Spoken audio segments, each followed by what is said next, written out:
हम लोग जानते हैं कि तीन कोण कहाँ पर होता है।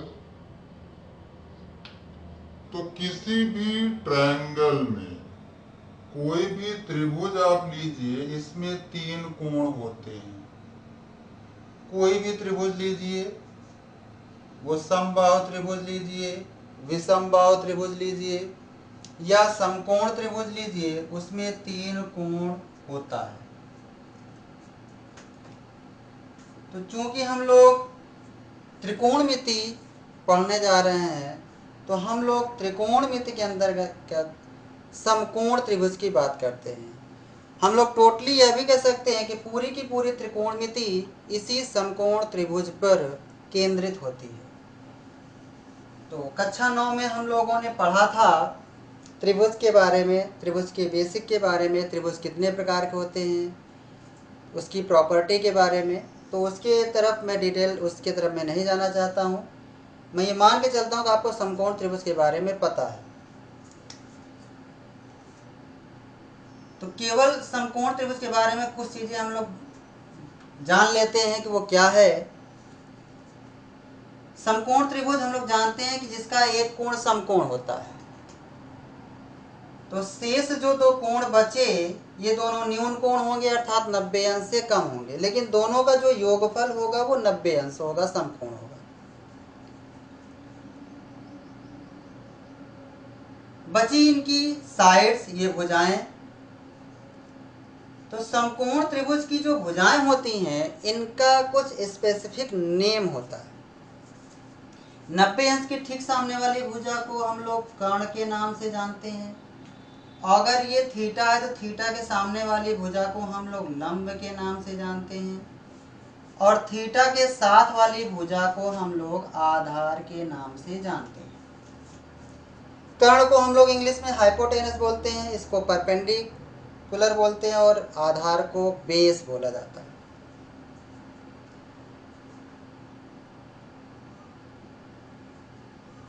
त्रिकोणमिति में हम लोग के लिए कुछ एक नया शब्द आ जाता है, जिसको बोलते हैं त्रिकोणमितीय अनुपात। त्रिकोणमितीय अनुपात ये क्या चीज है?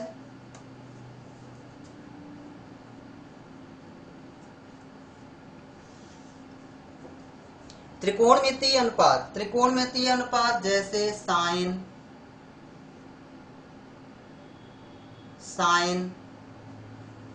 Theta, cos theta, tan theta, cot theta, sec theta, cosec theta. ये जो sine, cos, tan, cot, sec, cosec आप देख रहे हैं, इन्हें ही त्रिकोणमितीय अनुपात कहा जाता है। अब इनके साथ एक शब्द जुड़ा है, अनुपात। इनको अनुपात क्यों कहा जाता है? क्योंकि हम लोग जानते हैं कि कोई भी दो राशियां, मान लेते ए अनुपाते बी है, इसको हम लोग ए अपॉन बी भी पढ़ते हैं। तो अनुपात मतलब ये, या इस तरह से हम लोग ए बटे बी या ए अपॉन बी बोल देते हैं।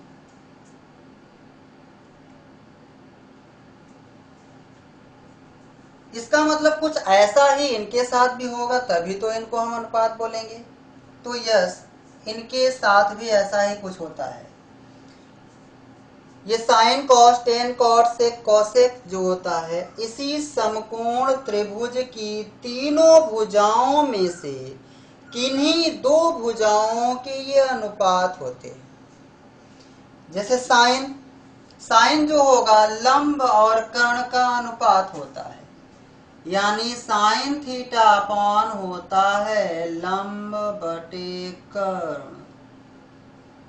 तो लंब बटे कर्ण आया, तो लंब बटे कर्ण अर्थात यहाँ पर अनुपात आया, तो और ये इसके इक्वल है, तो इसलिए हम लोग इसको त्रिकोणमितीय अनुपात बोलते हैं।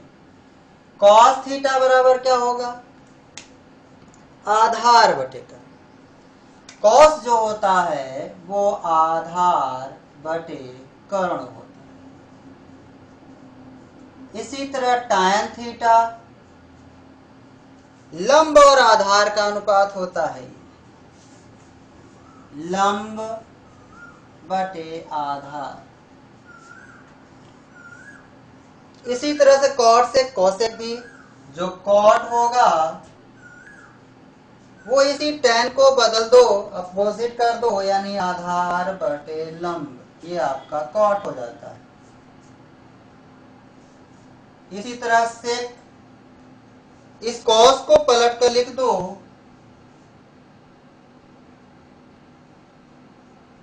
कर्ण बटे आधार, और कॉसेक साइन को पलट कर लिख दो, कर्ण अपॉन लंब। इस तरह से आप देख रहे हैं कि ये सभी sign, cos, tan, cot, sec, cosec, ये सभी इसी समकोण त्रिभुज की किन्हीं दो भुजाओं, ये या ये, इन्हीं में से किन्हीं दो भुजाओं के अनुपात हैं ये, इसीलिए इनको बोला जाता है त्रिकोणमितीय अनुपात। पूरी की पूरी त्रिकोणमिति इन्हीं छह त्रिकोणमितीय अनुपात पर आधारित होती। ये आपको हर जगह पूरी त्रिकोणमिति में आपको मिले।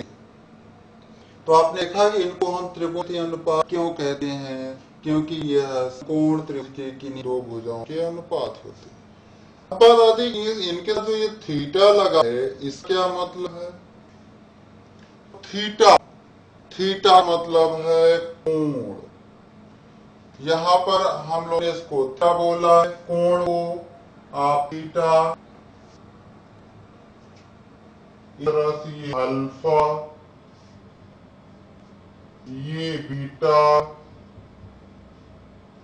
इन तमाम चीजों से डिनोट जाता है, या ए बी से भी उनको डिनोट दिया जाता है। तो ये थीटा जो है कोण को डिनोट कर, कोण को इंगित कर रहा है। ये साइन कॉस कॉट से कोसेक है त्रिकोण अनुपात। अगर इनके साथ ये थीटा नहीं लिखा जाए तो इन त्रिकोणीय अनुपातों का कोई भी अस्तित्व नहीं। या सीधा हम लोग कह लें कि बिना झुकाव के या थीटा के बिना के इन त्रिकोणीय अनुपात का अस्तित्व ही नहीं। जब भी जाएंगे इनके साथ तो कोई लिखा जाएगा, वो हो सकता है फा लिख सकते, साइन अल्फा, कॉस, इस तरह बीटा लिख सकते हैं, sine beta, cos beta, tan beta. इसको नोट कर लो आप लोग।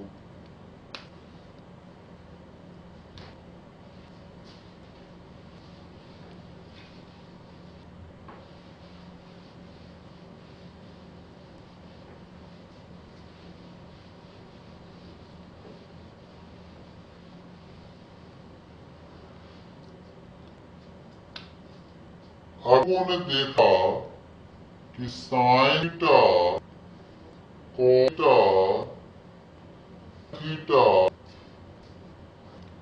और theta, sec theta, cosec theta क्या लंब बटे कोस्टा और बटे कर्ण। थीटा था लंब और कोसा आधार बंधु और थीटा था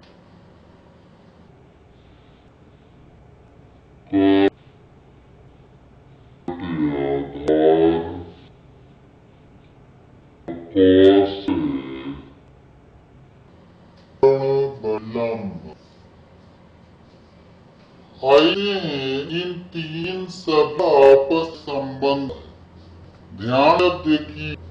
sin थीटा लंब कर्ण है, ऐसे को पलट लिखा गया है लंब, अर्थात थीटा एक संख्या है, sin थीटा इज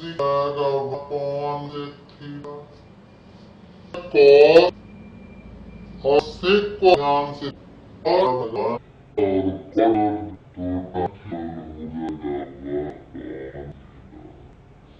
तरह से त्रिकोणों का भी इसमें एक समाधान बनाता है, जो कि कैसे आपको यह बताएंगे। इसी तरह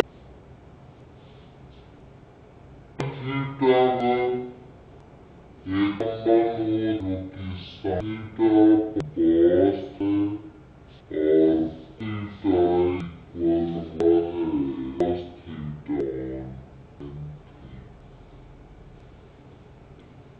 जैसे ये को आप प्रूव सकते हो, इसमें नहीं है। जैसे